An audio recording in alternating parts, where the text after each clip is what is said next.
मैं महिमा आज आपके लिए लेकर आई हूँ सुप्रसिद्ध लेखिका मालती जोशी की कहानी वो तेरा घर ये मेरा घर। तो आइए कहानी की शुरुआत करते हैं। आज खाने की मेज पर अरसे बाद पिंकी चहक रही थी।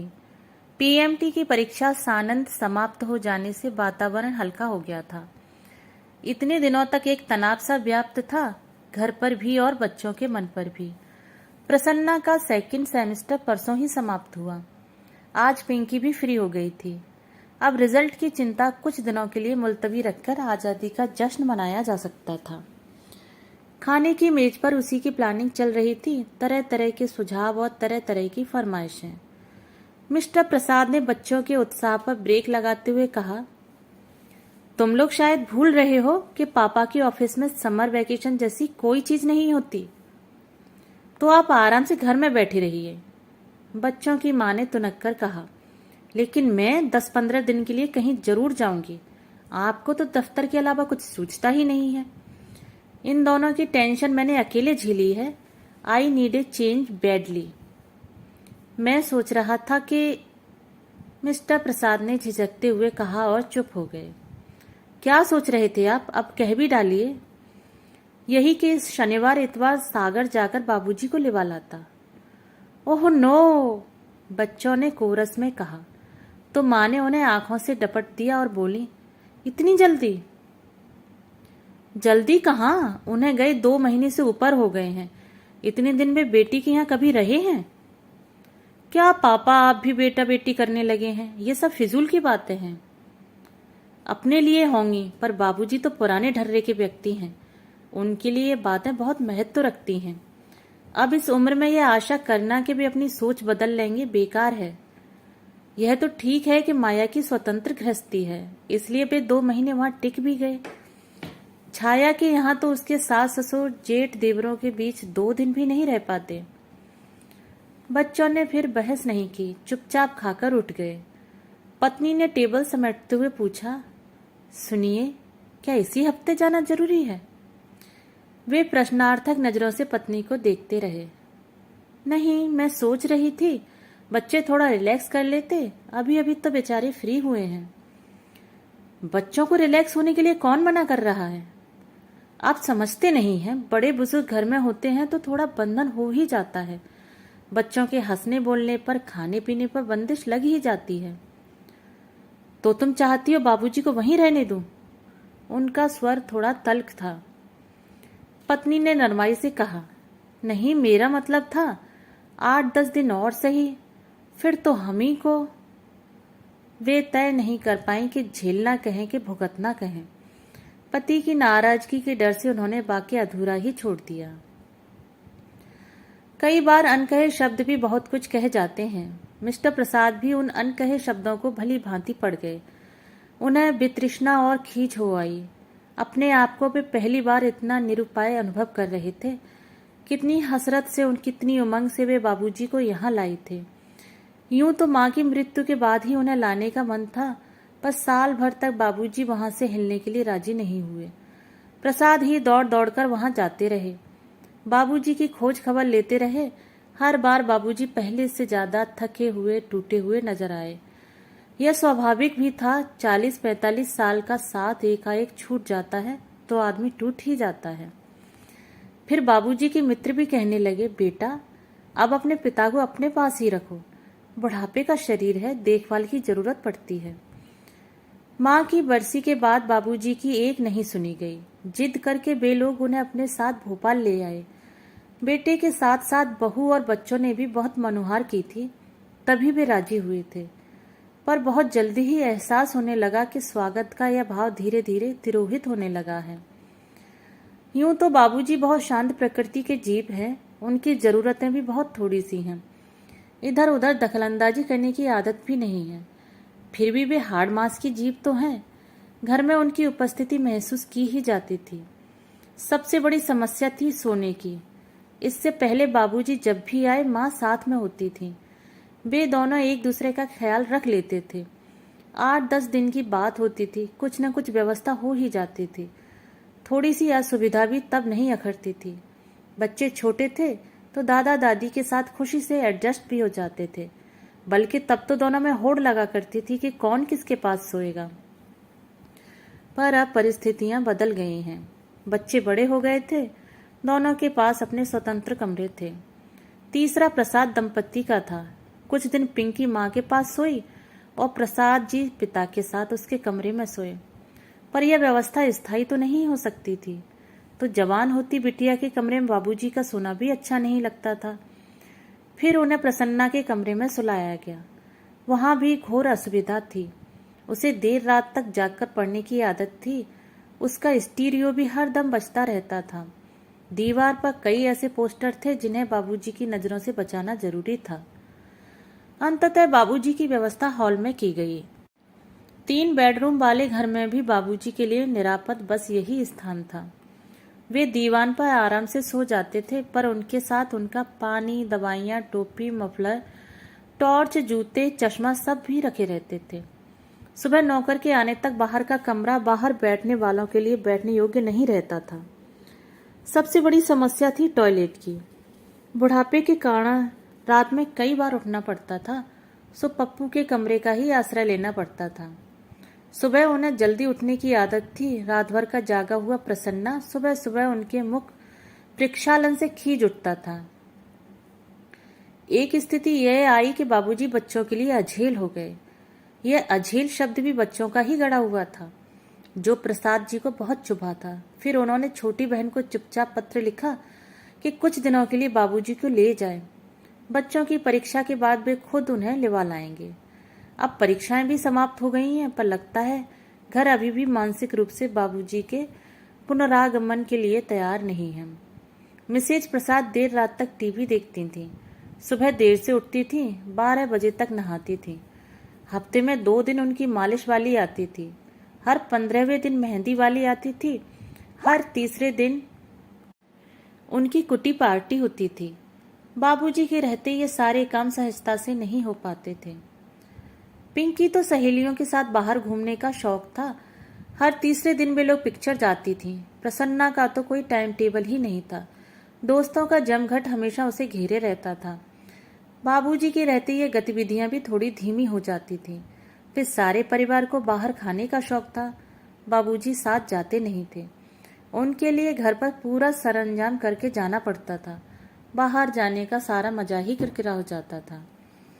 प्रसाद जी घर वालों को न समझते थे ऐसा नहीं था, पर उस कारण बाबूजी को हमेशा के लिए माया के यहाँ तो छोड़ा नहीं जा सकता था ना। पत्नी सास बहू का सीरियल देखने में व्यस्त थी। मौके का फायदा उठाकर उन्होंने माया को फोन लगाया। वे हर 10-15 दिन बाद फोन करके बाबूजी की कुशलक्षेम पूछ लेते थे, पर उन्होंने बाबूजी से बात कभी नहीं की। उन्हें डर लगा रहता था कि कहीं उन्होंने आने की जिद पकड़ ली तो वे मना नहीं कर पाएंगे। फोन माया के पति सुरेश ने उठाया। कुशलक्षेम के बाद प्रसाद जी ने कहा कि मैं अगले रविवार को आ रहा हूँ, बाबूजी से कहिए तैयार रहें। भाई साहब, आपको माया ने बताया नहीं? बाबूजी तो कब के चले गए। चले गए?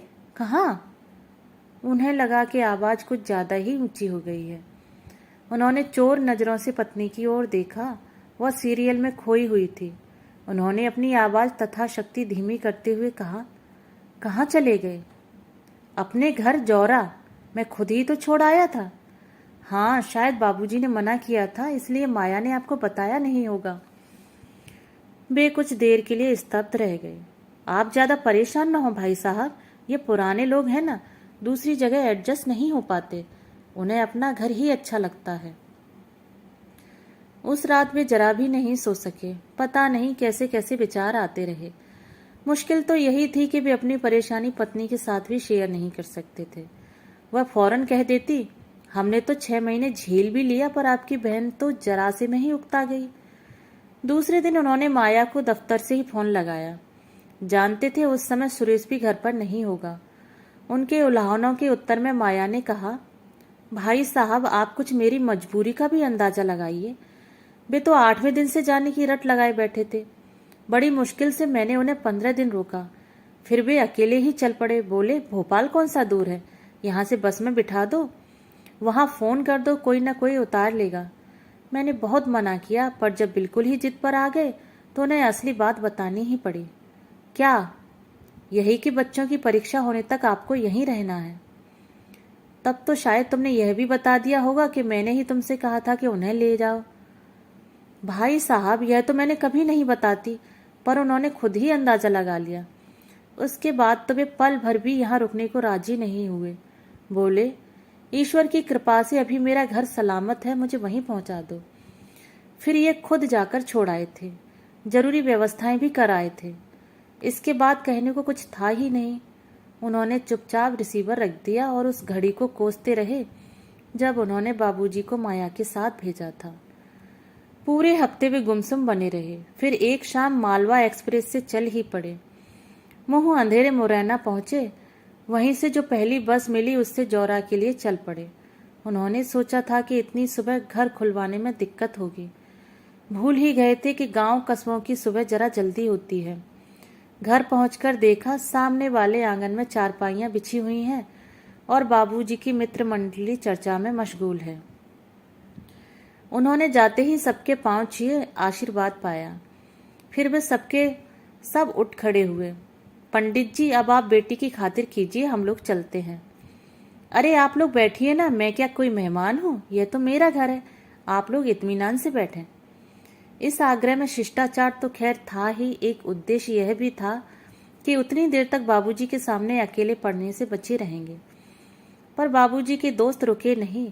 उन्हें विदा करके बाप बेटे दोनों भीतर आए। बाबूजी ने कहा, तुम हाथ मुंह धो लो, तब तक मैं चाय चढ़ाता हूँ। बाथरूम का दरवाजा खोला तो चकित रह गए। बाबूजी, ये कमोड कब लगवाया? अभी अभी तो लगवाया है। सोचा तुम लोग आते हो तो तुम्हें परेशानी तो होती होगी, मुझे भी बुढ़ापे में आरामदायक लगता है। उस पुराने घर में वह नया नकोर बाथरूम टाट में रेशम के पैबंद सा लग रहा था। फ्रेश होकर बाहर आए तो देखा चौके में एक छोटी सी मेज पर चाय लग गई थी, साथ में बिस्किट भी थे। यह मेज भी नई लग रही है। हाँ, अब पटे पर बैठकर खाना अच्छा नहीं लगता, तुम्हारी माँ याद आती है। वैसे भी पटे पर बैठकर खाने का मजा तो तब है जब पास बैठकर कोई बात करे, गरम गरम फुलके उतारकर मनोहार के साथ परोसे। जब अपने से लेकर खाना है तो मेज ही ठीक है। प्रसाद जी समझ गए कि बाबूजी एक तरह से यहीं रहने का मन बना चुके हैं। वे पहले की अपेक्षा चुस्त दुरुस्त भी लग रहे थे। शायद माँ की आकस्मिक मृत्यु के दुख से वे उबर चुके हैं। अपने मन की बात कहने के लिए भी उपयुक्त शब्द खोज रहे थे, तभी किसना ने आकर उनके पैर छुए। कैसे हो किसना?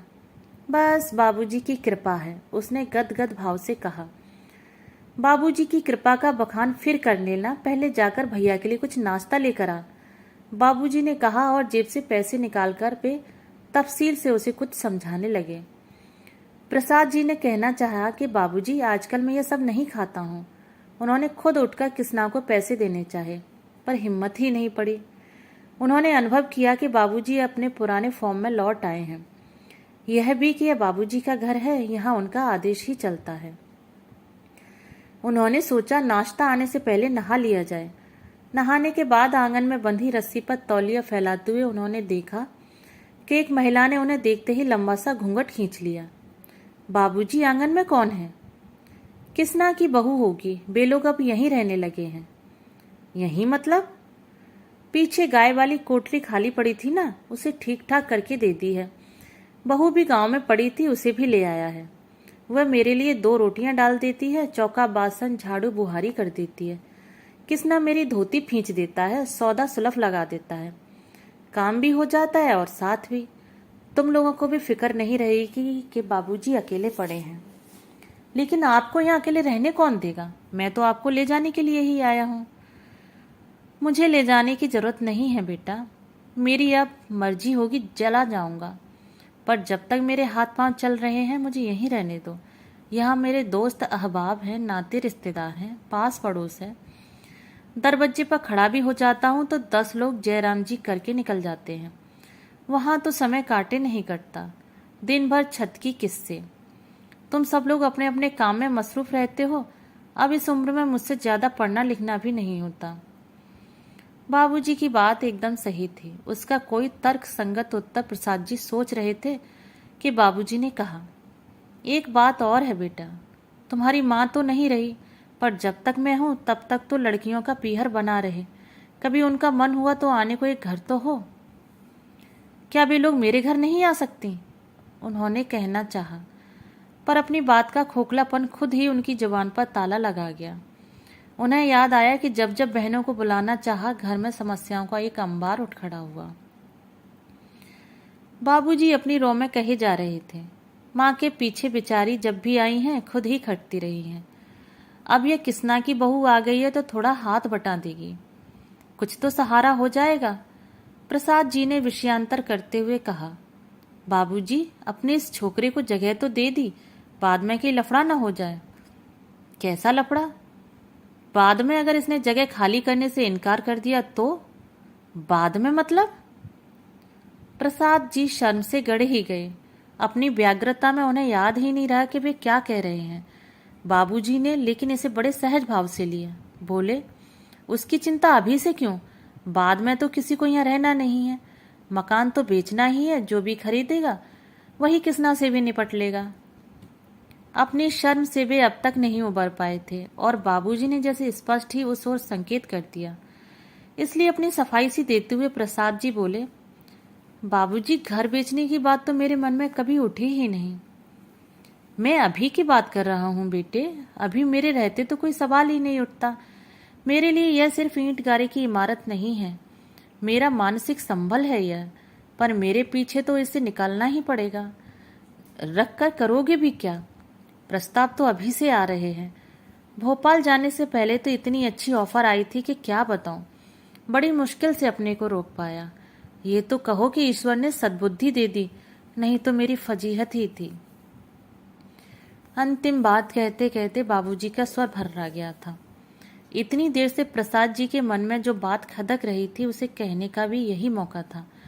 उन्होंने बिना किसी भूमिका के कह ही डाला, बाबूजी आप माया के यहाँ से उस पर जिद करके आए थे, यह अच्छा नहीं किया। जानते हैं मैंने अब तक यह बात आपकी बहू को भी नहीं बताई है। वह तो यही सोचेगी ना कि माया अपने बाबूजी को महीना भर भी नहीं रख सकी। यह तुमने बहुत अच्छा किया, बहन को कटघरे में खड़े होने से बचा लिया। और अब तुमने बात उठाई है तो मुझे भी तो तुमसे कहना है, उस लड़की को इस प्रपंच में क्यों डाला? वह तो चलो बात तुम अपने भाई बहनों के बीच रह गई, पर कल को अगर जमाई बाबू को मुझसे परेशानी होती, वे मुझसे ऊब जाते और माया से कहते तो सोचो क्या होता। मुझे तो कहीं मुंह छुपाने की भी जगह नहीं मिलती। ऐसी नौबत आने से पहले ही वहां से चल देना अक्लमंदी थी, इसलिए चला आया। पर आप यहाँ क्यों आ गए? सीधे भोपाल आ जाना था ना। प्रसाद जी ने कहना चाहा पर उनकी आवाज गले में फंसकर रह गई। बाबूजी जैसे उनकी बात समझ गए। फिर बाबूजी जैसे उनकी बात समझ गए, पीठ थपथपाकर सांत्वना के स्वर में बोले, रात भर के जगे हो, थोड़ा आराम कर लो। मैं एक चक्कर बाजार के लगा कर आता हूँ। कौन सी तरकारी खाओगे? दोस्तों, अगर आपको कहानी पसंद आए तो मेरे चैनल को सब्सक्राइब और मेरी वीडियो को लाइक और शेयर करना ना भूलें। धन्यवाद।